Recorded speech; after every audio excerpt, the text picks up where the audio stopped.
Terima kasih. Bismillahirrahmanirrahim. Assalamualaikum warahmatullahi wabarakatuh. Waalaikumsalam Alhamdulillah, warahmatullahi wabarakatuh. Alhamdulillahirabbil alamin wassalatu wassalamu ala asyrofil anbiya'i wal mursalin wa ala alihi washabihi ajmain.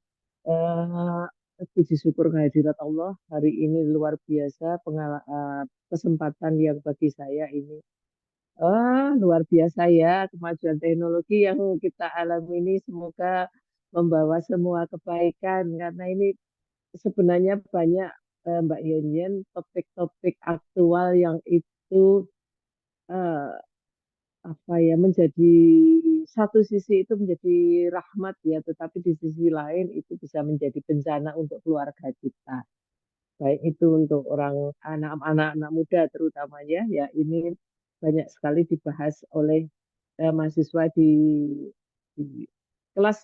Saya paksa mereka untuk ayo lihat ke sekelilingmu ada masalah apa, ya, dari wah luar biasa ya. Baik, hari ini kita menikmati kemajuan teknologi untuk sesuatu yang positif ya. Saya mohon izin untuk berbagi eh, screen ya. Silakan Bunda sudah bisa langsung. Baik, tema presentasi saya hari ini adalah resiliensi keluarga. Nah, resiliensi keluarga ini menjadi topik yang sangat, saya rasa tidak ada sampai kapanpun itu menjadi sesuatu yang sangat penting ya. Dan dengan tekanan khusus bagaimana kita tumbuh di tengah perbedaan budaya. Bagi orang Indonesia sebenarnya tidak terlalu baru ya tentang perbedaan budaya ini, karena meskipun kita sesama orang Indonesia, eh, percampuran budayanya itu luar biasa. Jadi mungkin Indonesia itu termasuk negara yang paling heterogen. Ada banyak suku, ada banyak ras di dalam negara kita sendiri. Sehingga perkawinan campur budaya itu bukan sesuatu yang eh, asing lagi untuk kita. Tetapi ketika konteksnya kita perluas menjadi eh, perkawinan antar bangsa, mungkin perbedaan budayanya akan lebih tajam. Nah, meskipun kita pakai embel-embel sedikit tumbuh di tengah perbedaan budaya, tetapi masalah resiliensi sebenarnya eh, penting untuk semua konteksnya. Jadi meskipun kita tidak bicara dalam budaya yang berbeda pun, sebenarnya masalah resiliensi itu menjadi sangat penting. Nah, ketika kita bicara tentang resiliensi keluarga, tentu saja kita kembali ke peran keluarga. Ya, saya rasa ini tidak dapat dipungkiri eh, di semua budaya, keluarga itu merupakan satu unit ya, sosial yang sangat penting peranannya, dan saya rasa tidak dapat tergantikan. Ya, jadi sudah banyak sekali bagaimana film-film yang menggambarkan anak-anak yang dibesarkan di dalam panti asuhan, mereka mendapatkan kebutuhan pokoknya sandang, pangan, papan, tetapi banyak yang hilang ketika itu menyangkut kebutuhan yang sifatnya psikologis, emosional. Nah, saya mendampingi eh, panti sosial itu, waduh, masalahnya tuh luar biasa. Ya, kadang-kadang itu sangat aneh kalau kita belum terbiasa.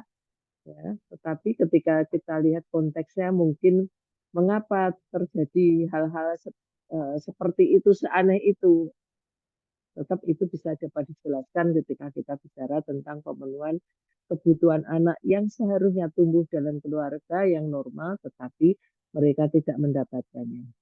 Jadi saya rasa semua sudah memahami bahwa keluarga itu seperti laboratorium sosial gitu ya. Nah, jadi di situ eh, semua semua semua perkembangan ya, semua perkembangan eh, anggota keluarga, nah itu terpotret di dalamnya. Sehingga sosok gurunya siapa? Tentu saja pasangan suami istri itu menjadi tiang utama yang memulai sebuah keluarga. ya.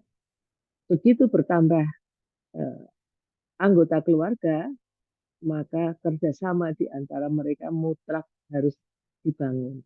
Nah, ini menjadi masalah yang krusial gitu kalau orang yang membina keluarga itu tidak pernah mendapatkan apa ya role model di masa kecilnya sehingga kadang-kadang tidak tahu bagaimana saya harus memerankan diri sebagai suami atau sebagai istri.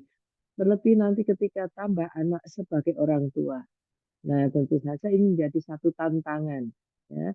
Bagaimana mengatasi semuanya ke dalam proses ke dalam dirinya sendiri untuk kemudian meluas dalam kondisi di privasi kebutuhan emosional psikologis dia tidak terpenuhi, tapi harus memenuhi kebutuhan pasangan dan kebutuhan anak-anaknya. Ini menjadi satu tantangan yang sangat berat saya rasa. Nah, sehingga koalisi dalam perkawinan itu sangat penting. Nah, banyak sekali hal-hal yang kita lalui di dalam keluarga bukan hanya masalah kebahagiaan, tetapi juga berbagai krisis yang mungkin bisa terjadi secara periodik, ya, tetapi bisa juga peristiwa besar yang terjadi secara insidental. Nah, peristiwa periodik itu seperti apa nanti akan saya bahas. Nah, nah, kemudian apa peran keluarga ternyata ini sangat bervariasi ya. Nah, nah ini yang saya senang menemukan ini mayoritas penduduk ya terutama di negara-negara berkembang atau negara yang belum maju itu peran keluarga jauh lebih penting ya sejak lahir hingga dewasa. Nah kebutuhan-kebutuhan emosional, psikologi, sosial itu sangat tergantung kepada keluarganya. Bahkan ketika orang sudah dewasa pun peran keluarga menjadi sangat penting. Nah waktu saya menikah itu ibu saya masih sering memberi uang. Nah, dan kalau kita tolak jangan begitu karena eh, memberikan uang ini untuk anakmu. Saya adalah mbah. Mbah itu bahasa Jawa yang artinya nenek. Ya, nenek kakek itu mbah gitu. Mbah kakung atau mbah putri. Mbah putri itu nenek. Mbah kakung itu kakek. Tentu saja ini bahasa yang casual ya. Biasanya orang-orang yang lebih kalau dulu secara sosial kedudukannya lebih tinggi itu mereka memanggilnya eyang. Nah, mbah itu untuk tambah-tambah. Nah, itu menunjukkan bagaimana setelah dewasa pun ternyata eh, keluarga itu masih ingin memberikan campur tangannya meskipun dalam tanda petik tidak selalu konotasinya negatif. Ya, kemudian kita tinggal bersama orang tua sampai kita siap untuk menikah. Nah, saya pernah punya tetangga orang Denmark.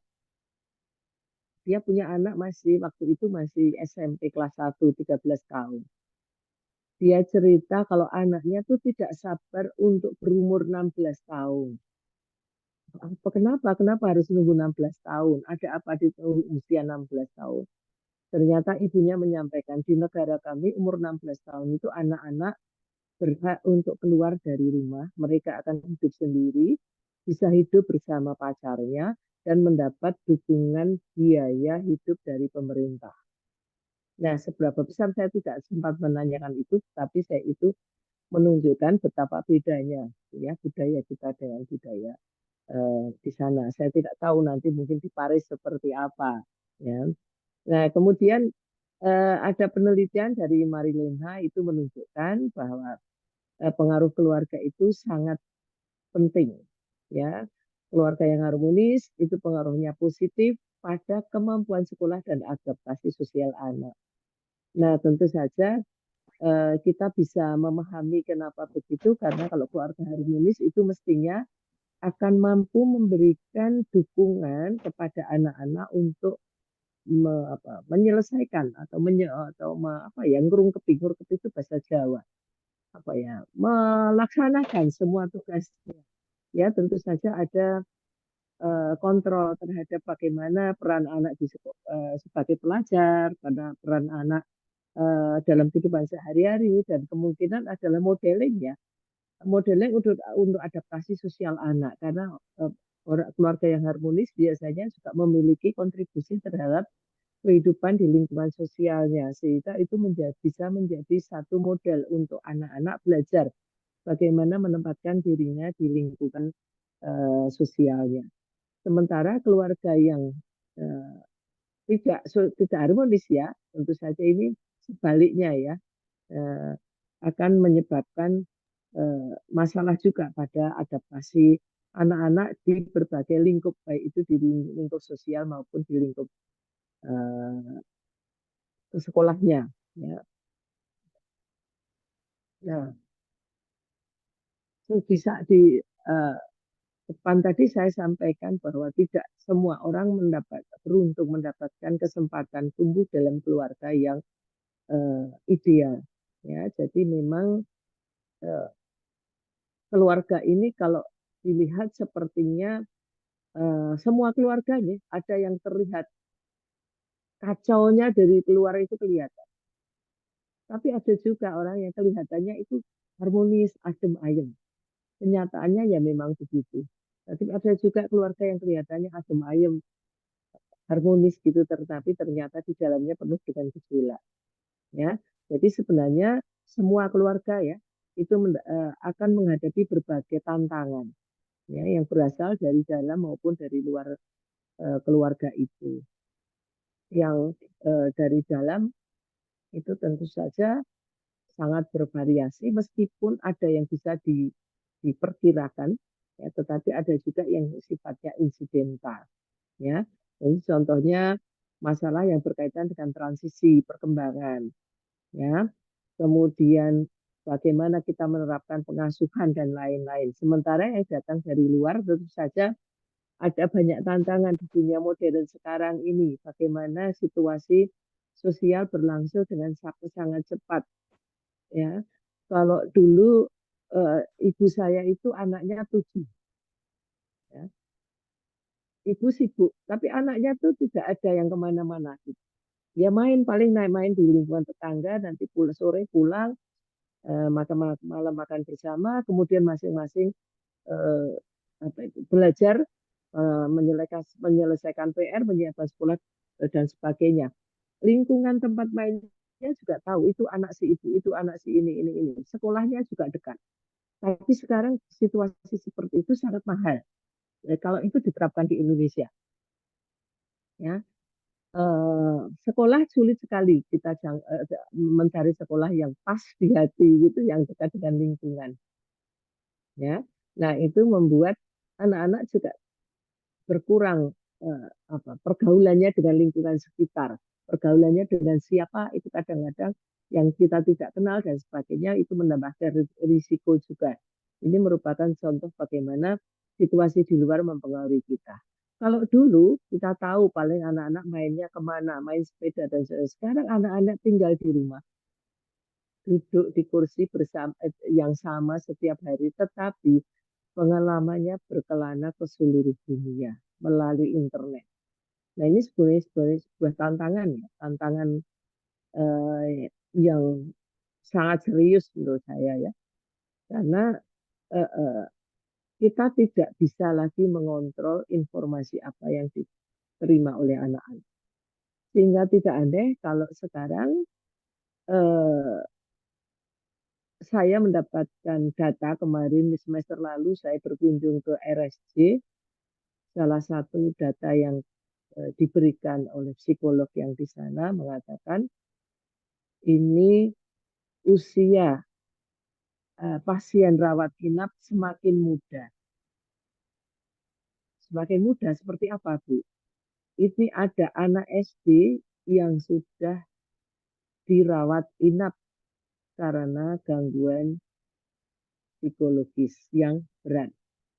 Gara-gara anak ini edik terhadap internet, ya, dia menonton berbagai tayangan di YouTube, kemudian dia sangat intens memperhatikan apa itu, film-film yang agresif sifatnya, ya, sehingga dia punya ide untuk membunuh ibunya. Nah, tentu saja ini masalah yang sangat serius dan usianya belum masih di bawah 12 tahun. Nah, itu satu tantangan. Salah satu tantangan yang terlihat seperti sederhana tetapi ternyata sangat berat akibatnya. Nah, kemudian kenapa di mana orang tuanya? Nah, ini dia, ya. Eh, Orang tuanya sibuk untuk bekerja bukan karena untuk senang-senang ya, tapi memang karena dia secara ekonomi memang memaksa orang tua untuk bekerja full, penuh sepanjang hari. Sehingga waktu memang berkurang untuk anak-anak dan tentu saja ini yang kesenjangan atau gap antara anak muda dan orang tuanya yang mungkin pendidikannya juga kurang, pengalamannya juga kurang, orang tua tidak bisa mengakses ya layanan internet seperti anaknya. Seandainya bisa pun, itu juga tidak mudah untuk mengontrol yang informasi apa saja yang didapatkan oleh orang anak-anak. Itu satu contoh bagaimana keluarga kita dihadapkan pada berbagai tantangan. Kemudian bagaimana tantangan dari dalam keluarga kita sendiri. Ya. Ini salah satu contoh dari transisi perkembangan. Nah, ternyata di dalam keluarga kita itu ada siklus. Wah, ini saya khawatir terlalu besar ya. Apakah bisa dilihat secara penuh gambarnya? Mungkin bisa dicoba full screen, Bunda? Ini aja ya. Begini, bentar ini. Saya tidak menyadari bahwa ini terlalu besar. Baru saya sadari. Oh, kok nggak mau saya kecilkan ya? Oke. Ini ya, mungkin terpotong sedikit. Oke. Jadi siklus hidup keluarga itu eh, hampir semua keluarga mengalaminya, ya. Tetapi tidak selalu menimbulkan krisis. Ya, semua keluarga harus menyesuaikan diri dengan siklus ini. Ya. Nah, kemudian kita mulai hidup keluarga itu hanya suami istri. Nah, biasanya setelah siklus keluarga itu akan menjadi berubah ketika antara suami istri itu kemudian eh, lahirnya anak-anak. Nah, itu kan sudah merupakan satu hal yang alami, ya, bagi orang yang cukup dewasa begitu. Ya, tetapi ada juga keluarga-keluarga yang mengalami krisis setelah kehadiran anak pertama. Ya, bagaimana itu terjadi? Nah, tentu saja kondisi emosional psikologis pasangan itu sangat mempengaruhi. Misalnya, dia tidak cukup dewasa untuk menerima kenyataan bahwa eh, perhatian pasangan itu akan terbagi dengan anak. Ya, nah ini bisa menimbulkan satu krisis. Saya punya kenalan yang seperti ini. Ya, mereka pasangan suami istri yang sangat ideal. Ya, anak muda zaman sekarang dengan pendidikan tinggi, dengan pekerjaan yang bagus, gaji yang besar, ya, keluarganya keluarga yang makmur gitu ya. Jadi tidak pernah memiliki masalah ekonomi sehingga seolah-olah mulus ketika anak-anak ini melalui transisi menjadi membina keluarga sendiri juga tidak masalah. Tapi begitu anak pertama lahir, wah itu terjadi prahara. Kenapa? Karena sang suami ternyata tidak siap. Ya, dia datang dari keluarga yang eh, ya, ekonominya sangat mapan, anak terakhir sangat dimanjakan oleh keluarganya, sehingga begitu istrinya harus berbagi perhatian dengan bayinya, dia nggak sanggup. Ini sangat sangat sepele bagi banyak orang. Ternyata ada juga yang mengalami seperti itu. Nah, kemudian eh, anak-anak ya ini di setiap siklus itu ada tugas perkembangan sendiri, ada perubahan-perubahan sendiri yang itu harus dihadapi oleh keluarga. Ya, nah Apakah ini memberikan dampak yang signifikan? Saya rasa dampak signifikan itu tergantung pada situasinya, ya. Nah, situasinya itu ini bisa diprediksikan, tetapi untuk masing-masing keluarga itu perbedaannya eh, cukup, saya rasa akan bervariasi ya, termasuk tadi kematangan emosional psikologis masing-masing pasangan, kemudian juga kondisi sosial di mana mereka hidup itu juga saya rasa sangat berpengaruh ini. Jadi Pak, tahapannya seperti ini ya. Nah, tahap pertama ketika memulai hanya ada suami istri tadi, tahap yang kedua ini ketika anak-anak mulai lahir ya. Ya, kemudian tahap ketiga ketika anak-anak mulai sekolah. Biasanya pada saat anak-anak mulai sekolah ini relatif keluarga sudah mulai settle gitu ya, sudah mulai stabil kondisinya. Terutama ketika anak-anak SD itu tidak banyak masalah biasanya. Tentu saja ada kondisi khusus ketika anak-anak mengalami memiliki kebutuhan khusus, baca itu tetap butuh perhatian tersendiri. Nah, kemudian gejolak muncul agak eh, apa, dinamis gitu ketika di tahap 5 ya, famili dengan anak-anak yang remaja. Nah, itu biasanya mulai lagi terjadi gejolak. Ya, karena apa? Karena memang tugas perkembangan remaja itu mencari identitas diri. Dalam rangka mencari identitas diri, nah itu biasanya terjadi hal-hal yang mungkin bagi orang tua tidak diinginkan gitu. Ya, tetapi memang itu harus dilalui, misalnya anak-anak eh, tertarik lebih tertarik kepada teman sebaya sehingga ada dua macam gerak, yaitu menjauh dari orang tua dan mendekat ke teman sebaya ya. Nah, ini sering terjadi konflik karena belum tentu nilai-nilai yang dimiliki oleh kelompok teman sebaya itu sama dengan nilai-nilai yang dipegang oleh orang tua atau nilai-nilai sosial dan nilai-nilai agama. Nah, kemudian eh, mulai masalah ketika anak-anak mulai mandiri, ternyata itu juga mulai masalah baru, tetapi biasanya orang tuanya yang bermasalah.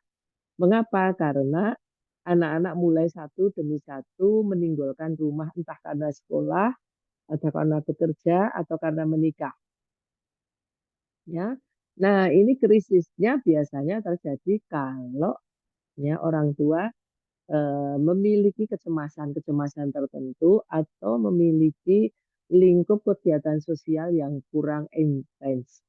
Ya, sehingga dia merasa tidak berarti karena anak-anakku nggak butuh akhlak, tidak membutuhkanku lagi, mungkin seperti itu. Nah, ini banyak terjadi mahasiswa-mahasiswa yang cemas, ya ternyata memiliki latar belakang kehidupan yang orang tuanya juga pencemas. Ya, sehingga ketika ditinggalkan anaknya itu apa ya kalau orang Jawa bilang itu griseni. Griseni itu mengganggu gitu ya. Jadi sehari mungkin saya telepon anaknya berkali-kali. Jam 6 sore dia sudah telepon anaknya, kamu sudah di rumah belum? Ya, sudah maghrib. Jadi kamu sudah harus di rumah. Padahal mahasiswa itu ketika berorganisasi kebanyakan dilaksanakan di malam hari. Nah, sehingga anaknya bingung. Ya, saya mau berkembang tetapi tidak bisa. Ya. Nah, kemudian berkembang lagi ketika anak-anak betul-betul sudah mulai eh, tidak kembali lagi ke rumah, dalam arti dia sudah punya lingkup sosial sendiri, sudah berumah tangga sendiri. Ya, maka disitulah terjadi yang namanya tahap emptiness. Jadi, sarangnya kosong. Sarang kosong karena hanya tinggal orang tua. Ya. Nah, ini rasa kesepian, rasa tidak berharga tadi mungkin lebih lebih intens. Nah, ditambah lagi kalau adanya anggota apa ayah atau ibu yang mulai eh, pensiun, ya pensiun sendiri sebenarnya menjadi itu mau kita jadikan golden periods atau tidak, nah itu tergantung pada kesiapan masing-masing. Kalau dia secara emosional, psikologis siap untuk menghadapi pensiun, bisa menjadi masa yang sangat menyenangkan karena untuk pertama kalinya punya waktu waktu setelah sekian lama mengasuh anak-anak. Tetapi bagi orang-orang tertentu ini akan menjadi tekanan yang sangat berat karena adanya post power syndrome, ya. Nah, post power syndrome yang biasanya punya kedudukan, punya anak buah, tiap pagi punya dandan rapi ke kantor, sudah ada yang menyambut, punya apa ruang sendiri, tiba-tiba itu semua hilang. Ya, kemudian juga adanya tentu saja dari segi finansial juga terjadi penurunan dan itu semua butuh kesiapan. Nah, kemudian yang terakhir adalah keluarga dengan orang tua lanjut ya, usia lanjut. Nah, ini tugas perkembangannya juga berbeda lagi. Tentu saja ini eh, dikatakan ya begitulah memang kenyataannya. Meskipun saya juga kadang-kadang kalau menyebut ini tidak menyenangkan ya, persiapan untuk pulang. Ya. Nah, ini satu demi satu mungkin pasangannya atau teman-teman sebayanya mulai kehilangan karena mulai kembali eh, ke hadirat Sang Khalik ya, sehingga mau tidak mau dia harus mulai berpikir tentang bagaimana mempersiapkan diri ke sana. Untuk orang yang siap ini menjadi satu masa yang menenangkan, tetapi bagi yang tidak siap bisa menjadi sangat meresahkan, ya. Bisa sehingga bisa muncul berbagai gangguan, terutama masalah kecemasan. Kemudian juga di keluarga yang eh, dengan lansia ini, kalau dia memiliki anak yang bisa merawat, mungkin rasa kesepian akan berkurang ya. Tapi tentu saja gap antar generasi tetap ada. Pada saat orang tua itu tergantung dengan lingkungannya, padahal anaknya sedang sibuk-sibuknya meniti karir, itu bisa menjadi satu, oh ya, satu hambatan tersendiri ya. Di satu sisi anak memiliki tugas yang sangat berat untuk dirinya sendiri, tapi di sisi lain ada tugas untuk menjaga orang tuanya. Dan saya rasa orang tuanya juga begitu ya. Satu sisi juga tidak nyaman untuk mengganggu anaknya, tapi pada kenyataannya dia mulai tergantung secara fisik kepada orang-orang di lingkungannya. Nah, semua masalah yang ada di dalam keluarga ini bisa menimbulkan krisis. Artinya satu kondisi khusus yang memerlukan eh, eh, solusi yang tidak hanya tidak biasa, dalam arti biasa di sini adalah stresor dalam kehidupan sehari-hari, mungkin lebih dari itu. Nah, nah kemudian apakah ini saya rasa ini dialami oleh semua keluarga, artinya tidak hanya keluarga yang menikah campur ya, di semua keluarga menghadapi ini dimanapun ya, apakah itu menimbulkan gejolak atau tidak tadi tergantung masing-masing pada situasi di dalam keluarga itu sendiri. Nah, kemudian bagaimana dengan pernikahan antar budaya? Lah ini tentu saja masalah yang saya sebutkan tadi masih ditambah lagi ya. Ya, di siklus keluarga yang pada umumnya itu semua keluarga menghadapi ini, pada keluarga perkawinan antar budaya masih banyak ditambah dengan konflik-konflik ya, kemungkinan konflik ya, kemungkinan konflik, tapi terjadi konflik atau tidak itu belum tentu saja bervariasi dari masing-masing pasangan. Satu hal yang mungkin menjadi hal yang cukup serius adalah adanya keharusan untuk melakukan penyesuaian diri dengan perbedaan keyakinan agama ya. Kalaupun misalnya agamanya mengikuti salah satu, ternyata masalah religiusitas itu juga menjadi sesuatu karena itu praktek agama ya, yang itu bisa menjadi satu kendala ya. Saya punya sahabat baik yang menikah dengan orang Jepang. Ya, dia menjadi Muslim, tetapi sangat sulit baginya untuk meninggalkan kebiasaan minum alkohol ya. Kenapa? Karena memang minum alkohol itu menjadi salah satu identitas budaya di lingkungannya. Kalau mereka tahun baru biasanya mereka ada pesta minum-minum dan itu dianggap biasa saja. Artinya minum itu bukan sesuatu yang terlarang di dalam budaya itu. Sementara bagi teman saya itu menjadi satu hal yang sangat serius ya. Nah, kemudian adanya kehilangan rasa identitas. Nah, ini ketika eh, tinggal misalnya tinggal di negara pasangan dan di sana dia harus berbaur ya dengan keluarga besar, mertuanya, kemudian masyarakat sekitarnya, jadi merasa dirinya merasa, aduh, saya harus berkorban banyak sekali karena saya harus menyesuaikan diri, harus menjadi seperti orang di sana. Ya.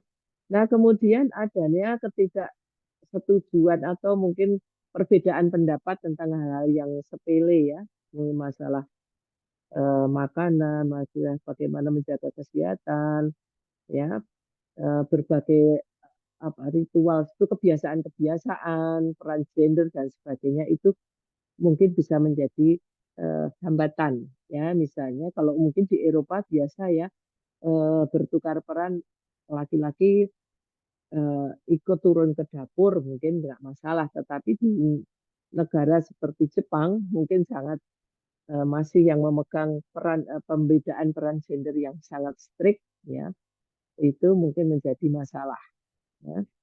Kemudian adanya perbedaan tentang makna cinta, ya. Kemudian hubungan antar anggota keluarga, baik keluarga inti maupun keluarga putih, keluarga extended family gitu ya. Ini bisa menjadi hal yang eh, potensial untuk menimbulkan menimbulkan eh, perbedaan pendapat dan konflik ya. Ekspresi cinta pun mungkin cara kita mengekspresikan bahasa-bahasa yang digunakan itu mungkin juga menjadi sesuatu yang eh, eh, perlu disesuaikan. Kemudian bagaimana cara kita menyesuaikan diri dengan konflik, ya. Nah, ini sebenarnya kalau orang Indonesia sudah sangat biasa ya, karena di sini itu budaya sangat beragam. Antara orang Jawa Tengah dengan orang Jawa Timur saja beda caranya menyelesaikan konflik.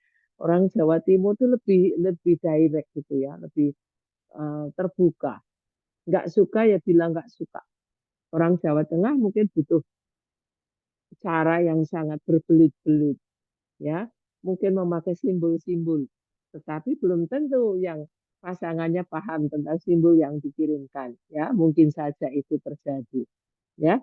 Kemudian keluarga yang mungkin perkawinan campur yang tidak disupport oleh keluarga, tentu saja ini sesuatu yang ya, masalah yang saya nggak tahu ini kalau di negara-negara barat apakah masih berlaku, tetapi kalau di kalangan Asia biasanya keluarga perkawinan itu tidak hanya terbatas pada dua individu tetapi juga keluarga.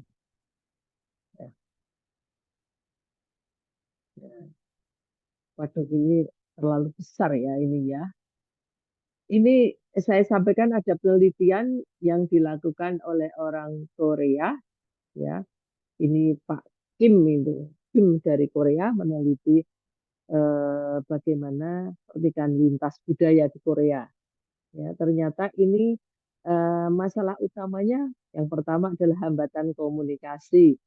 Nah, komunikasi ini kalau hanya komunikasi yang antar teman mungkin masih mudah ya, karena tidak ada pertukaran informasi yang sifatnya emosional itu tidak terlalu kental. Tapi ketika itu di dalam keluarga, mungkin hambatan komunikasi itu menjadi lebih nyata. Ya. Kemudian konflik dan kesalahpahaman budaya. Ya. Nah, dan yang terakhir identitas budaya yang tidak jelas karena adanya percampuran tadi. Ya, saya misalnya saya merasa setengah Indonesia tapi juga setengah. Nah, itu nanti akan menjadi lebih kompleks ketika itu menyangkut pada anak-anak. Anak-anak bingung, aku tuh siapa? Aku mau menjadi lebih seperti ibuku atau ayahku. Nah, nah, maka tentu saja ini eh, perlu satu hambatan komunikasi itu menjadi sangat penting ketika kita akan menanamkan nilai-nilai pada anak-anak. Ya. Nah, kesamaan komunikasi, kesamaan prinsip itu menjadi modal utama ketika kita akan memperkenalkan budaya itu kepada anak-anak. Nah, kemudian selain masalah ternyata ada kekuatan juga pernikahan lintas budaya ini ya. Nah, ternyata adanya perbedaan itu melahirkan kekuatan strategi coping. Strategi coping itu adalah penyesuaian terhadap berbagai masalah. Ya, dengan adanya perbedaan itu ternyata mengembangkan keterampilan untuk menyesuaikan diri terhadap berbagai hal. Ya, kemudian karena ada perbedaan tersebut dan terjadi dialog, ya lebih mudah untuk memahami perbedaan budaya. Ya, nah ini ada beberapa keuntungan dan kekurangannya. Tentu saja semuanya menjadi tantangan. Ya, nah ini itulah sebabnya penting sekali untuk membangun resiliensi keluarga. Nah, resiliensi ini merupakan kemampuan keluarga untuk bertahan ya dari berbagai masalah yang menggempur ya, yang dihadapi, tantangan-tantangan yang dihadapi. Ya. Sehingga dia survive, bukan hanya survive bertahan, tetapi menjadi lebih berdaya gitu ya. Artinya dengan adanya berbagai masalah tersebut, eh, keluarga itu menjadi sinergi, mensinergikan kekuatannya, sehingga bisa bertahan, bahkan tumbuh. Ya, jadi ini harapannya eh, resiliensi itu bukan hanya membuat bertahan, tapi tumbuh. Nah, ini salah satu eh, teori yang paling banyak diteliti adalah ini. Ya. Eh, di dalam indikator dari resiliensi keluarga itu dapat dilihat dari 3 komponen. Nah, yang pertama itu sistem keyakinan keluarga. Nah, sistem keyakinan keluarga yang mencerminkan resiliensi yang seperti apa. Nah, jadi sebenarnya bukan tergantung pada ada atau tidaknya masalah. Masalah banyak pun tidak apa-apa. Tetapi ketika keluarga itu bisa memberikan makna pada peristiwa buruk, memaknai, oh ya sudah ini sebagai sebuah cobaan, ini sebuah ujian, ini sebuah tes, ya. Misalnya, contohnya seperti itu. Sehingga ketika memberi makna dengan cara yang positif, maka keluarga itu bisa membangun koherensi. Jadi ada kebersamaan, kesatuan gitu ya. Nah, sehingga eh, keluarga itu memperoleh pemahaman ya bahwa hidup itu memang seperti ini.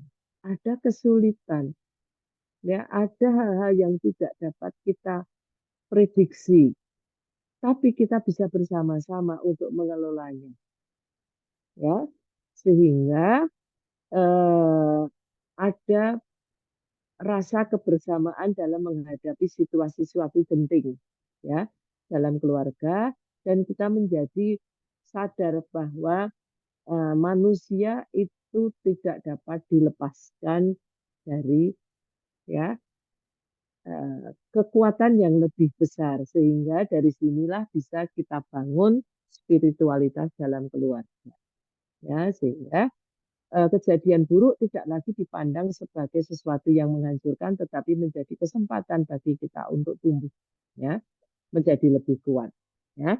Nah, kemudian yang kedua adalah pola organisasi keluarga. Nah, pola seperti apa yang ideal adalah yang fleksibel ya. Keluarga itu tidak kaku karena perubahan itu terus terjadi. Tadi yang jelas yang selalu ada adalah siklus. Ditambah lagi kalau ternyata itu perkawinan campuran itu tentu banyak sekali perubahan yang harus kita hadapi. Nah, yang ideal adalah ketika eh, anggota keluarga itu bisa bersifat fleksibel, ya. Kemudian fleksibel itu seperti apa? Artinya dia siap untuk berubah, tidak kaku, ya. Jadi kalau ciri-ciri yang kaku tuh misalnya pakai istilah kalau di Indonesia tuh istilah pokoknya harus begini. Nah, ya misalnya ayah memegang peran paling dominan di keluarga. Ketika ayah sakit, nah atau ketika ayah kehilangan pekerjaan, nah itu kacau ketika organisasi di dalamnya tidak fleksibel. Ya, tetapi ketika fleksibel nggak masalah. Misalnya, oke kali ini ibu yang harus berperan mengambil are, kemudian terjadi, oke ayah terpaksa karena ibu bekerja, ayah membantu ibu menyelesaikan pekerjaan di rumah. Nah, itu bukan hal yang menjadi hal yang tabu. Itu salah satu contoh bagaimana fleksibilitas itu dapat menolong keluarga. Kemudian ada keterikatan antar anggota keluarga. Satu sama lain anggota keluarga itu saling terikat. Ya, terikat dengan cara yang aman. Ada nggak keterikatan yang tidak aman? Ada. Ya, keterikatan yang tidak aman itu nampaknya akrab, tetapi itu membebani membebani anak-anak. Ya, misalnya orang tua yang sangat pencemas. Sehingga kemanapun anak pergi itu harus dia pantau, memantaunya itu tidak sesuai dengan kondisi umur si anak. Ya. Nah, kemudian selain itu organisasi keluarga yang baik itu juga memiliki jaringan yang luas, jaringan sosial ya. Nah, ini artinya kalau kita mengalami kesulitan, kita bisa gitu minta tolong tetangga. Kalau kita kesulitan, tetangga akan memberikan pertolongan gitu. Tidak terasing dari lingkungannya sehingga kita bisa mengakses berbagai kemudahan ya dari yang ada di lingkungan sosial kita. Kemudian yang ketiga adalah proses komunikasi. Nah, ini komunikasi yang ideal ada yang terbuka dan jelas ya, toleran dan mendorong merubah situasi ya. Nah, ini intinya adalah ketika kita komunikasi terbuka dan jelas itu bukan berarti tidak ada konflik. Seandainya ada konflik pun tidak masalah gitu. Tetapi arah dari konflik itu adalah pemecahan masalah. Sehingga mungkin saja karena adanya komunikasi terbuka itu orang menjadi anak-anak misalnya menjadi lebih terbuka ya. Kalau orang dulu, zaman saya dulu, anak itu nggak boleh ngeyel. Yang ngeyel itu mendebat orang tua. Tapi zaman sekarang tidak bisa begitu lagi ya. Saya rasa sulit ya. Nah, jadi sehingga eh, eh, eh, ekspresi emosi terbuka itu menjadi hal yang penting. Kemudian adanya empati. Empati itu kita bisa merasakan perasaan orang lain. Ya, ketika terjadi masalah anaknya menutup diri misalnya. Jadi kita memberi ruang dia, kita bisa membayangkan, kita bisa merasakan. Mungkin dia baru sedang ingin memproses emosi yang ada di dalam dirinya. Tapi kita bisa memberikan, oke, mungkin kamu butuh waktu untuk menyendiri dulu, tapi kalau begitu kamu siap, silahkan Kang. Ayah ibu siap untuk mendengarkanmu. Misalnya, itu satu bentuk empati. Nah, kemudian bagaimana kalau eh, ya kalau itu tadi adalah secara umum residensi keluarga seperti itu, kalau ini lagi nih bagaimana kita tip and trick saja ya ini ya mungkin bagaimana kita bisa mengatasi berbagai hambatan di dalam perkawinan campur ini sebenarnya lebih ke perkawinan campur meskipun sebenarnya semua keterampilan ini juga dibutuhkan dalam perkawinan yang biasa, artinya perkawinan yang sesama budaya ya. Sebenarnya ini keterampilan dasar yang perlu dimiliki oleh setiap pasangan, setiap keluarga. Ya, mengembangkan cara komunikasi yang empatik. Ya, tadi sudah saya sampaikan sedikit, sedikit ya. Nah, ini dengan empatik bukan simpatik ya. Kalau empatik itu kita tidak terlibat secara emosional, tapi kalau simpatik itu terlibat secara emosional. Artinya apa? Kita paham apa yang dirasakan oleh anggota keluarga yang lain, tetapi tidak terlibat secara emosional. Ya, nah, bagaimana ini bisa dilakukan? Misalnya ini dengan membuat kesepakatan untuk kalau terjadi perbedaan pendapat, oke aku dulu yang ngomong.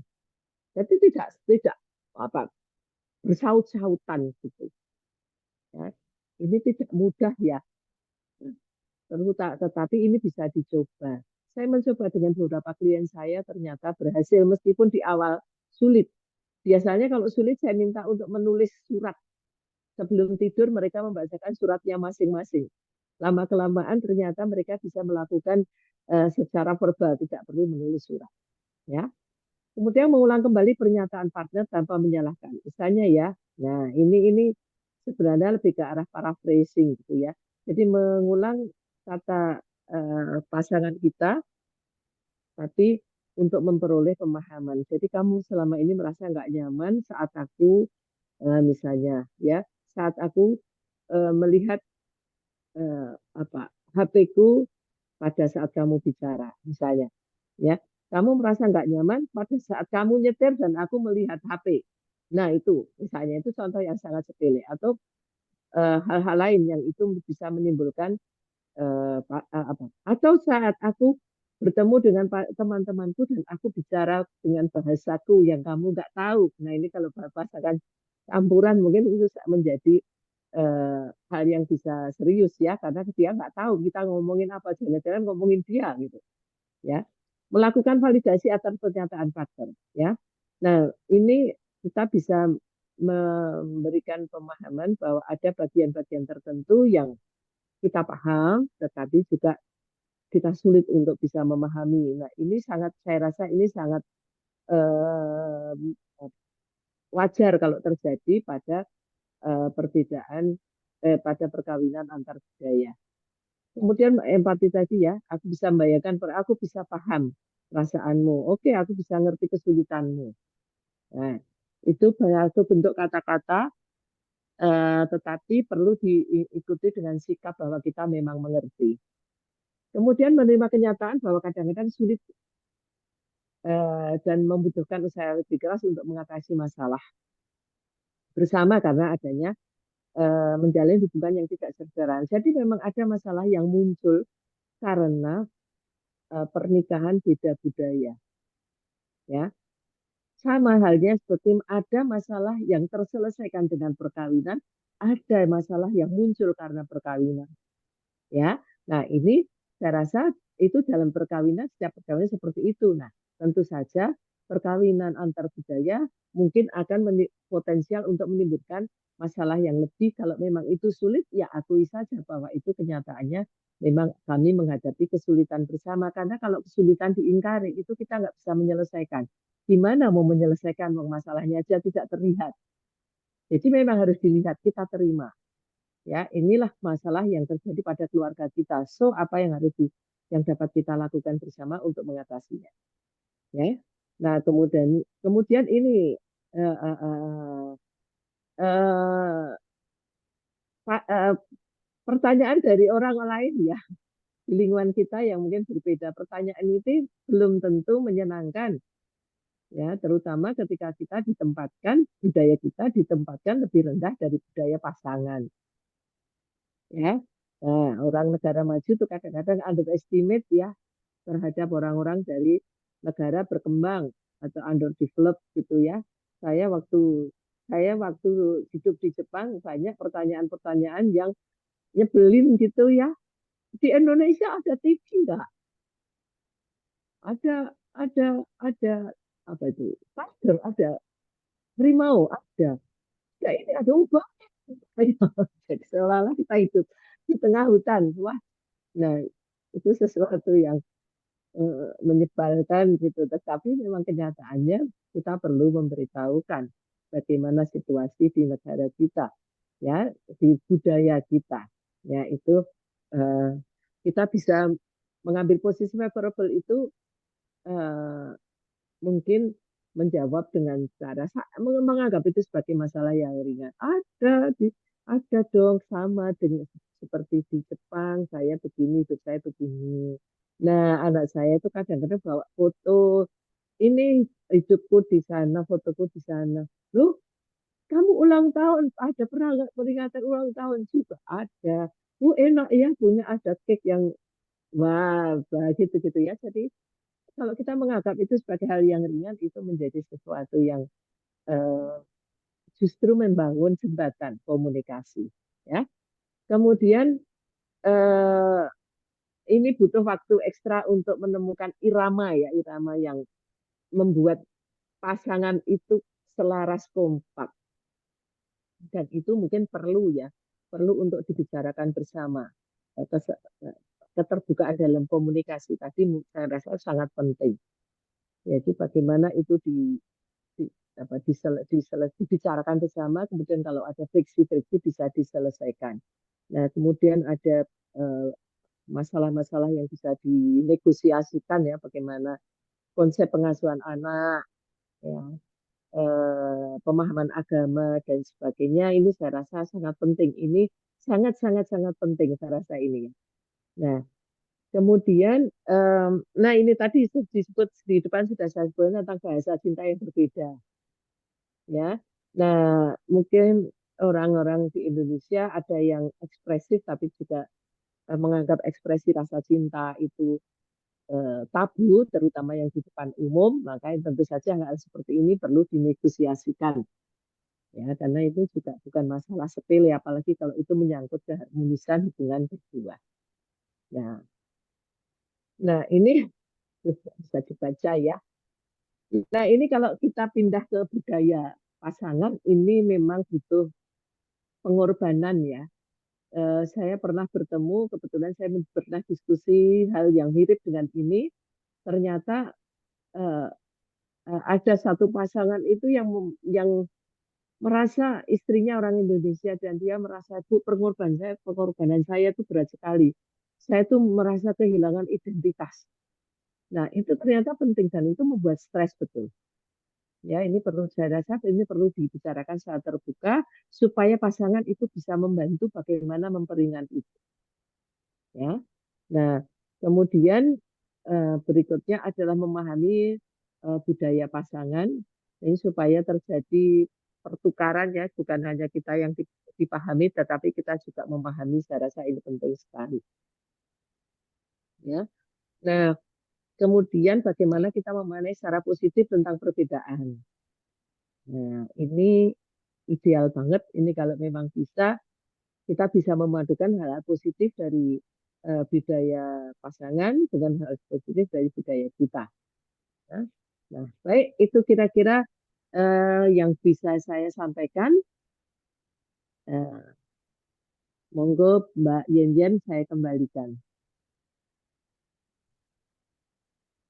Alhamdulillahirrahmanirrahim. Wow, panjang dan detail. Seperti biasa, Bunda Mutiani selalu detail. Saya suka sekali ngelihat slide-nya banyak sekali. Tadi sepanjang kajian tuh kami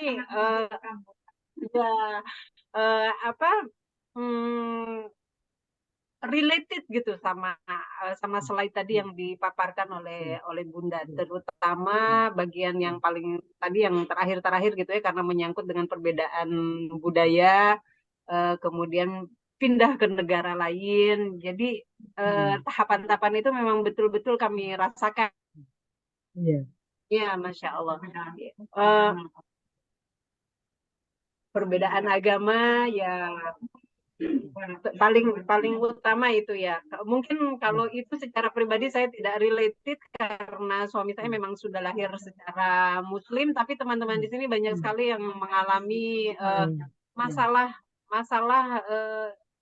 dari agama gitu ya, dan kultur. Ya, untuk teman-teman yang sudah hadir secara online, terima kasih sudah bergabung. Ada beberapa yang tadi sudah live duluan, minta izin tadi japri ke saya karena harus menjemput anak-anak sekolah.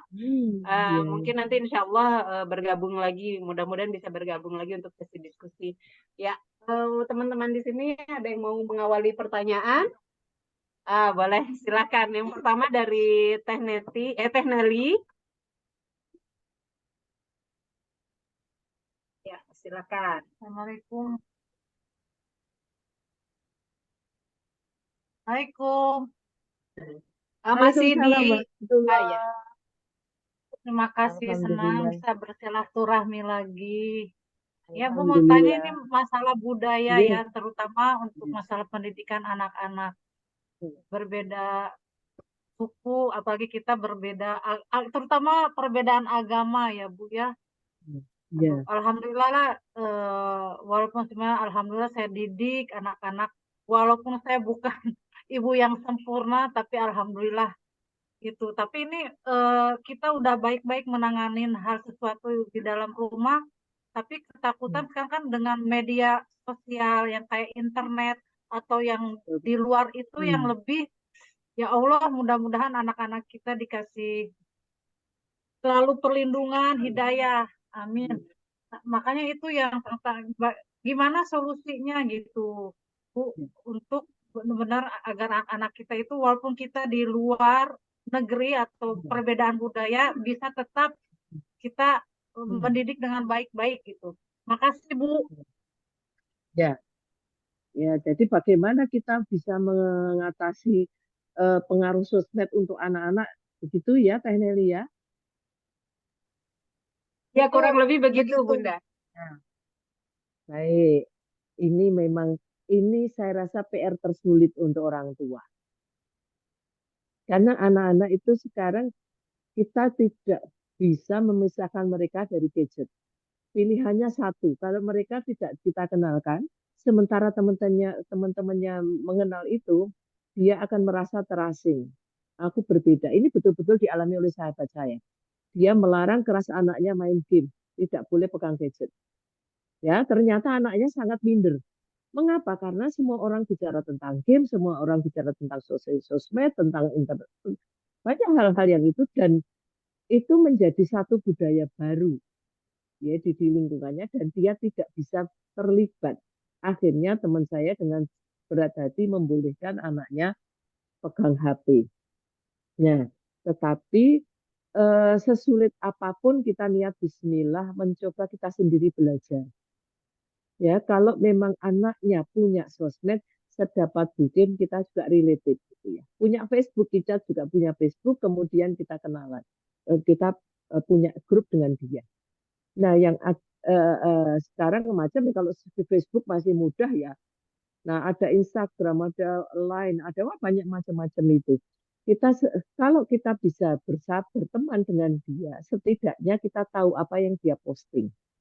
Ya, hanya kalau yang sifatnya personal memang tidak bisa kita memantaunya. Tetapi kita tetap bisa mengajak dia untuk mendiskusikan. Ya, misalnya perkembangan baru di dunia ini apa? Saya tuh kadang-kadang pusing. Setiap hari anak saya cerita tentang macam-macam, tentang budaya K-pop, tentang ini, tentang saya jadi belajar. Akhirnya saya tahu itu BTS, tahu itu EXO. Nah, kebetulan beberapa lagu itu sangat cocok untuk saya putarkan dengan mahasiswa ya, sehingga itu masih nyambung gitu. Tapi setiap hari mendengarkan itu, telinga saya tuh gatel.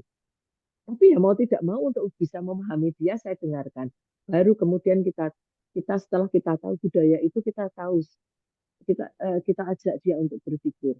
Mereka mencapai itu dengan mengorbankan banyak hal.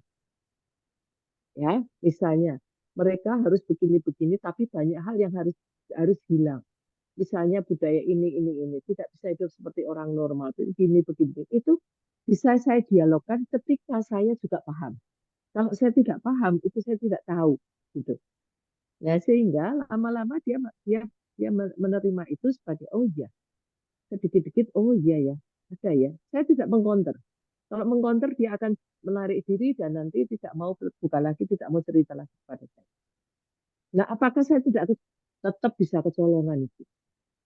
Jadi ternyata kenapa? Karena kadang-kadang anak itu butuh teman sebaya, tempat dia curhat, mendapatkan dukungan. Nah, kalau dia mendapat penolakan dari teman sebaya, nah saya ajarkan dia lari ke orang tua, tapi tidak berhasil 100%. Mengapa?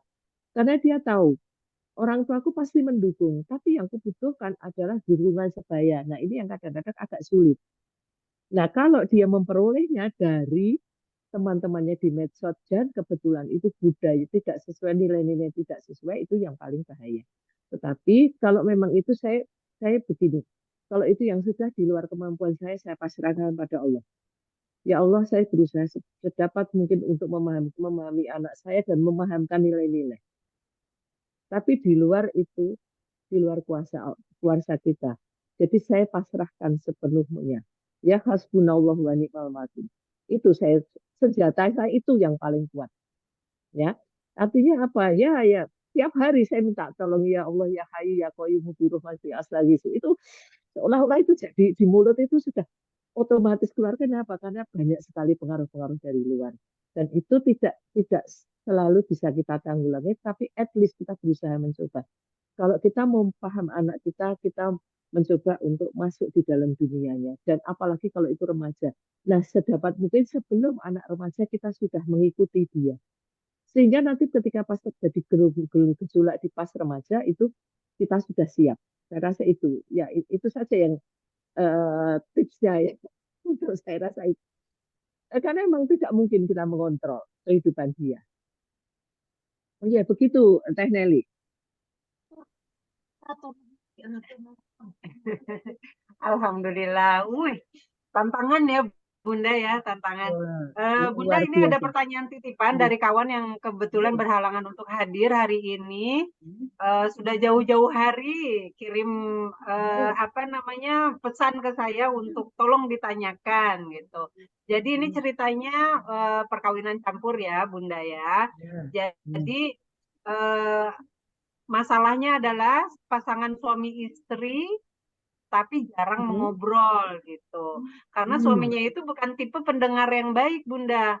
Jadi kalau misalnya mau ngomong apa-apa, si istri ini belum selesai ngomong udah ditebas gitu di tengah jalan gitu, belum. Nah, sedangkan yang istri ini tipenya tuh tipe hubungan tuh apa ya bahasa ini? Apa ya, suka ngambekan gitu, ngambekan.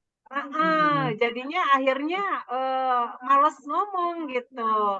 Nah jadinya gimana ini, di satu sisi kita paham dalam perkawinan itu komunikasi itu sebagai poin yang sangat penting ya. Tapi di sisi lain sikap suami yang seperti itu tuh udah bikin mau ngomong aja udah males gitu. Nah gimana itu Bunda? Ya, terima kasih sekali. Ini masalah umum banget. Ini perkawinan antar suku saja sama ya. Saya rasa masalahnya banyak ya. Ini memang orang yang kalau memang pasangan kita tidak dibesarkan dalam keluarga yang mengajarkan empati, memang kita tidak bisa menuntut dia untuk tiba-tiba bisa empati. Kalau dia tidak diajarkan sejak kecil menjadi pendengar, kita tidak bisa menuntut dia untuk tiba-tiba bisa menjadi pendengar. Ya, sama dengan kita itu besar dengan kalau saya suka ngambek itu berarti itu dulu jadi senjata. Ya, senjata yang saya gunakan untuk menarik perhatian orang tua saya dulu, orang-orang di sekitar dulu. Kenapa? Karena orang tua saya kalau saya ngambek saya dapat perhatian.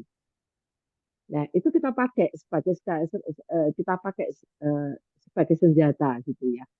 Sampai sekarang meskipun kita nggak menyadari, ya, ketika saya menikah saya juga merasa begitu loh. Kok saya mikir kenapa ya kok saya jadi begini? Kenapa saya marah ya? Bukan saya tidak menyadari bahwa saya marah, saya tersinggung gitu. Ya, wah, kenapa? Kemudian saya sadari bahwa iya, kalau saya bicara baik, kalau saya bicara normal, itu orang tua saya tidak memperhatikan saya. Anaknya 7, mungkin itu nggak menonjol gitu. Tapi kalau saya ngambek, saya marah, saya baru perhatikan. Nah, ini cara pola asuh yang tidak baik ya. Tapi orang tua kita memang tidak paham, orang tua saya memang nggak paham bahwa itu nggak baik gitu ya. Sudah kita terima itu kenyataan itu. Nah, sekarang kalau kita memang eh, eh, eh, eh, mungkin bukan pendengar yang baik, tapi coba kita pilah-pilah dalam hal apa dia bisa mendengar, dalam hal apa dia tidak mau mendengar. Nah, itu dulu supaya kita tahu ya, oh ternyata suamiku paling nggak suka kalau aku ngomongin tentang ini, tapi dia masih bisa mendengarkan tentang ini. Nah, mungkin kita bisa aja mengatakan ke dia, terus terang aja, aku bukan dia loh. Kalau kita bahasanya I language, bukan dia. Kalau dia kita nyalahin. Kamu tuh sukanya nggak mau dengerin, itu kita nyalain. Tapi kalau itu aku yang butuh. Aku yang butuh didengarkan. Aku bertanggung jawab terhadap kebutuhanku. Kalau kita pakai I language gitu, ya kita misalnya ya, aku pengen ngomong tentang ini, tolong didengarkan. Nah, ya, itu aja dulu, enggak apa-apa. Kalau dia oke, dan kita belajar mempersingkat. Intinya apa? Kalau perlu catat dulu. Aku nanti mau ngomong ini. Jadi nggak spontan ya, nggak asik. Iya, di awal nggak spontan. Tapi nanti insya Allah kalau sudah terbiasa itu akan itu akan menjadi spontan. Tipe suami saya tipe yang begini, ya. Jadi kadang-kadang saya males juga. Tapi kalau ada yang penting saya bilang, aku mau ngomong ini penting. Nah, karena dia menjadi mendengarkan karena apa? Karena kali ini istriku nadanya kok beda ya. Nah, berarti ini ada sesuatu yang penting, itu ya. Nah, sehingga untuk hal-hal yang sepele saya biasanya hanya bercanda-bercanda saja. Ya, ini saya selesai nggak? Nah, ternyata itu terbangun. Dia lama-lama bisa ngobrol. Kenapa? Karena ngobrol itu mendatangkan rasa yang menyenangkan karena digojeki tadi, dibercandain. Nah, awalnya mengapa dia begitu? Karena dia dibesarkan oleh orang tua tunggal, mertua saya pendirian dan sangat otoriter, sangat strict dan bahasanya nyelekit apa? Pedes gitu ya, bahasanya pedes. Ya, saya dibesarkan di Solo, sehingga kalau mendapatkan kata-kata yang pedes itu rasanya menampar betul gitu. Ya. Terus kalau kita ngomong dipotong, belum itu kan. Nah, jadi lama-lama saya juga bilang, oke, kalau begitu hal apa yang bisa aku bicarakan dengan dia, hal apa yang bisa aku selesaikan sendiri. Lama-lama saya juga menjadi lebih mandiri karena itu. Tetapi memang lebih menyiapkan diri bahwa ada masalah, ada hal tertentu yang eh, itu selesai ketika saya bicara dengan dia, ada hal-hal tertentu yang memang harus diselesaikan sendiri. Nah, seperti itu. Ya, jadi monggo kalau saya rasa ini memang intinya kita tidak bisa merubah 100% pribadi orang kalau dia itu tidak ingin berubah. Tetapi kita bisa menerapkan strategi yang tidak menyakitkan diri sendiri. Tetapi sekaligus melatih bahwa saya bertanggung jawab atas kebutuhan saya. Bukan kamu begini, tapi aku ingin kamu. Ya, aku yang butuh kamu menjadi seperti ini. Ya, coba itu nanti kita coba sedikit-sedikit supaya kita juga siap. Ya, sama tadi ya, ngambek tadi ya. Ini kebetulan kok ya cocok sama saya dan suami saya ya. Saya ngambekan. Itu mutungan, kalau orang Jawa bilang mutungan. Mudah. Pretes gitu ya. Tuwis gitu. Sudah, nggak mau. Sudah, nggak usah. Nggak gitu. Itu nggak baik ternyata karena ditiru anak-anak. Jadi saya belajar betul untuk berubah. Setelah anak-anak meniru, saya baru sadar, oh, nggak baik ya, berarti aku selama ini nggak baik. Gitu. Nah ini. Jadi monggo ibu-ibu jangan dipatahkan, lebih baik. Kemudian mungkin tambah satu lagi, coba kita tambahkan bahasa cinta kita. Artinya kita bicara kepada suami bukan hanya kalau mau cerita, tapi juga ketika mengungkapkan perasaan cinta kita. Saya rasa itu penting. Ya, sehingga nanti bahasanya lebih bervariasi dan dia juga merasa aman gitu, nyaman ya. Ya, ternyata itu saya merasakan betul karena suami saya dari yang nyokit tadi, sekarang tuh kalau ngomong hati-hati ya, dan sudah tua, tapi malah sekarang kalau manggil saya sayang gitu. Wah, sekarang sayang, nggak pernah manggil nama saya tapi manggilnya sayang. Wah, itu kemajuan yang 180 derajat. Ya, Mbak, saya berhasil itu ya. Masya Allah, Masya Allah. Ya memang susah ya pola komunikasi perempuan dan laki-laki itu pada dasarnya kan berbeda juga gitu ya. Perempuan lebihnya perasaan gitu. Kalau laki-laki kan biasanya logis gitu ya. Apa yang ada di depan dia itu kenyataan. Tapi kalau yang masih nggak bisa dibayangin gitu, kayaknya belum kita ngomong. Ini suami saya juga ada sifat begitu juga. Jadi saya mau ngomong apa dia tuh udah nebak. Oh, kamu mau ngomong ini ya? Tunggu saya selesaiin dulu, saya bilang. Iya. Tapi dia udah nebak gitu. Ya, Kita nggak direct gitu ya, nggak muter gitu. Gitu iya, ya. Ya, Masya tetapi Allah, ya. apapun gini, yang paling penting itu jangan kebatinan itu. Ya. Dan kalau Ya, kebatinan ini kan kita nggak mengatakan, tapi kita menuntut orang lain paham. Itu jangan sampai gitu. Jadi jangan ya. sampai gitu. Jadi kita biasa aja, enggak apa-apa. Ditebak ya enggak apa-apa, ditebak. Hebat ya, sudah tahu apa. Artinya itu nggak paham. Semakin memahami diriku dong. Gitu. Kita coba untuk menjadikan itu menjadi sesuatu yang ringan. Karena kalau tanpa gitu nanti kita berat sendiri, berat di hati. Ya, overthinking itu yang istilah sekarang sangat populer itu overthinking. Overthinking itu kan overthinking yang negatif. Kalau overthinking yang positif sih nggak masalah. Ya, Bunda, kalau tadi saya lihat tahapan apa namanya pernikahan berdasarkan umur pernikahan ya, gitu ya kan tahapannya ya, ada ya, macam-macam tuh. Berarti ya, strategi kita juga di setiap tahapan harus berubah-berubah terus dong ya mengikuti iya, ritmenya iya, istilahnya. iya, iya, iya. Memang betul begitu. Nah, itulah makanya jadi perempuan harus cerdas itu ya. Karena kita tuh betul-betul kitalah yang akan mendidik generasi berikutnya. Ya sama sebenarnya makanya saya juga gitu kalau bicara tentang kekerasan terhadap perempuan saya juga mengatakan kenapa kekerasan perempuan itu nggak boleh. Ini ibu yang akan mendidik anaknya dengan penuh rasa harga diri kok rasa harga dirinya dihancurkan itu nggak boleh gitu. Perempuan harus diperlakukan dengan baik sehingga dia pengalaman positifnya itu bisa ditularkan kepada anak-anak gitu.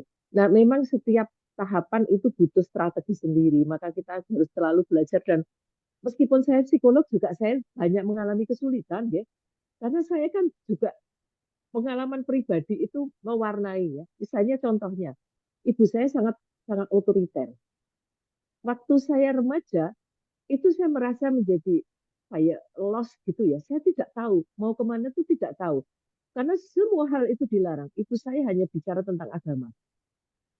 Jadi tidak ada hal lain yang dibicarakan selain agama. Jadi sangat sangat sangat strict dalam hal itu. Dan kami saya jadi bingung, saya menjadi remaja yang canggung. Ketika saya membesarkan anak saya masuk remaja, saya bingung karena saya tidak punya pengalaman menjadi remaja yang dipahami.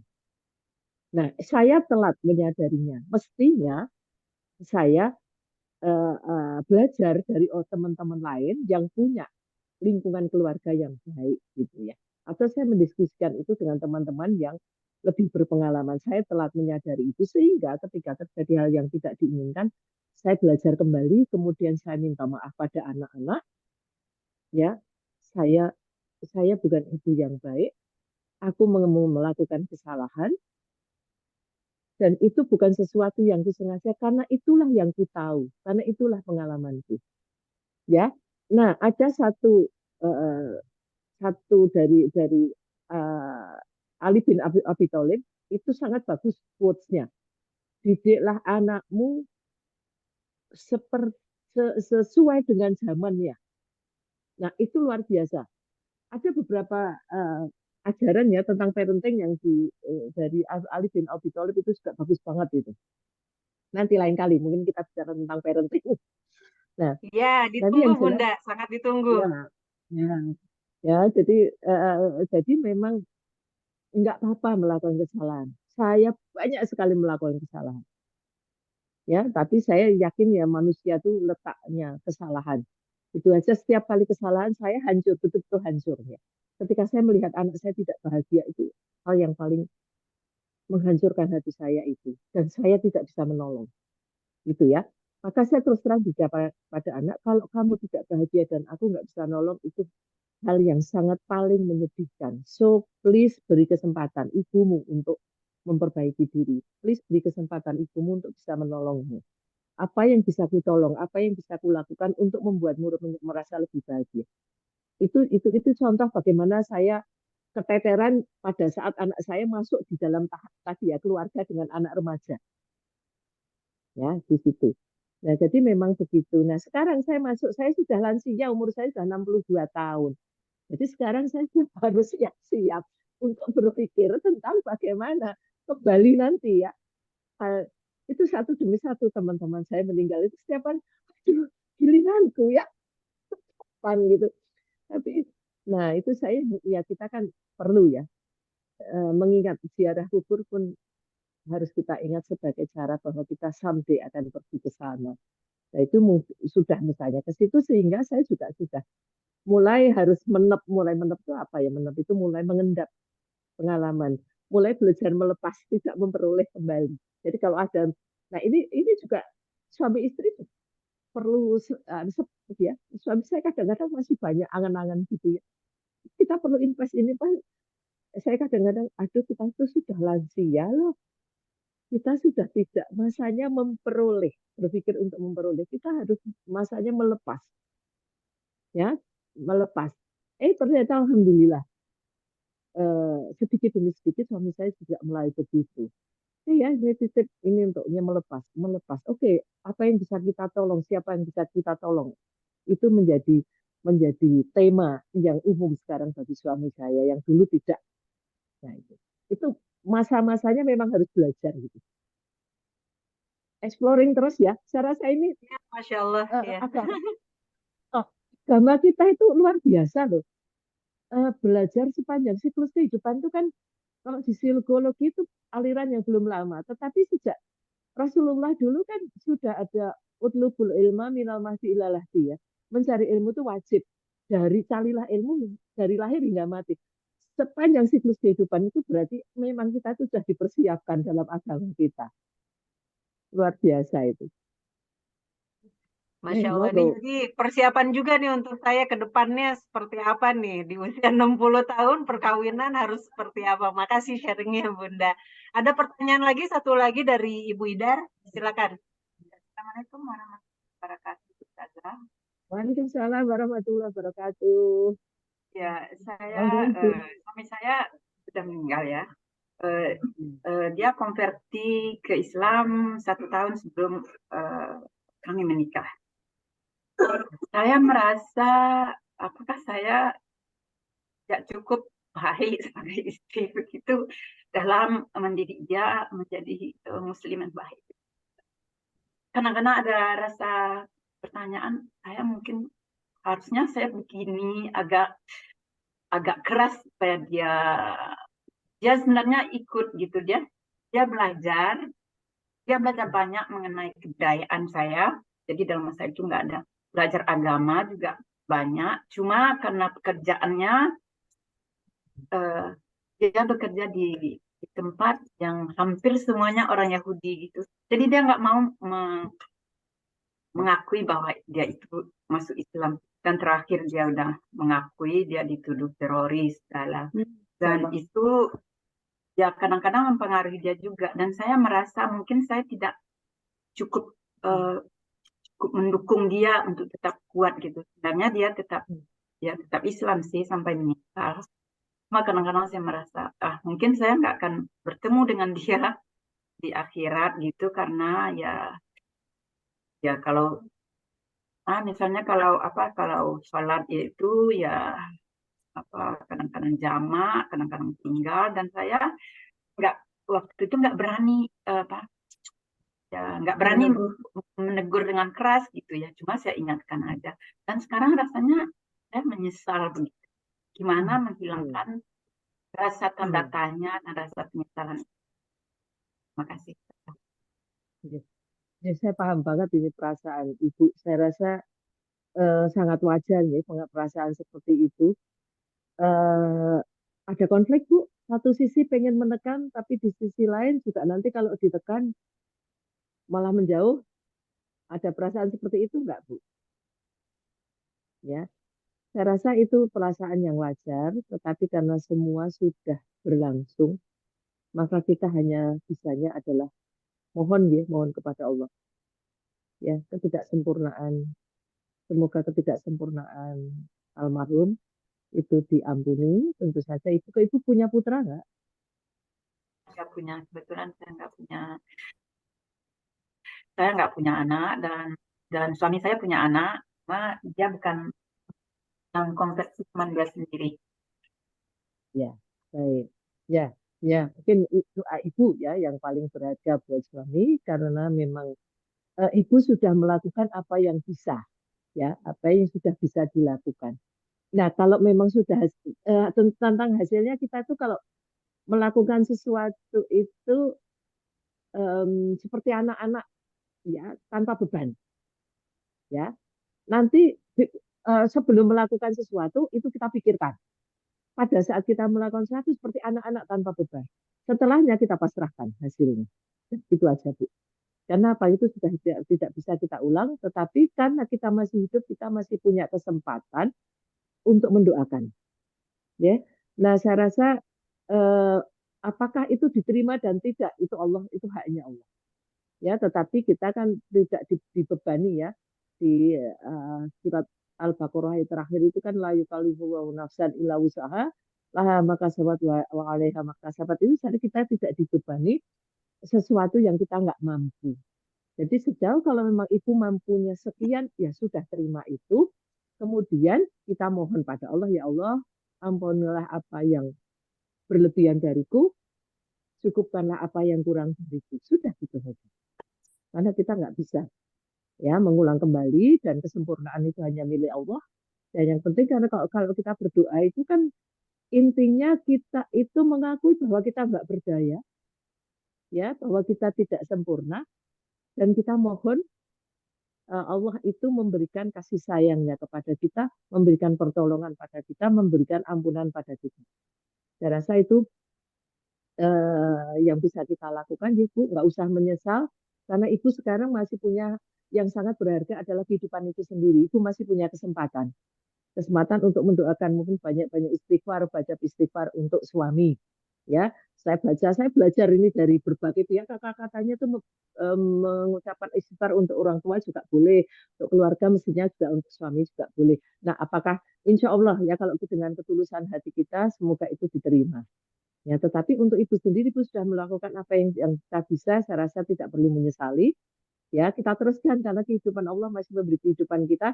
Selama kita diberi kehidupan itulah amanah yang kita jalani adalah berbuat kebaikan.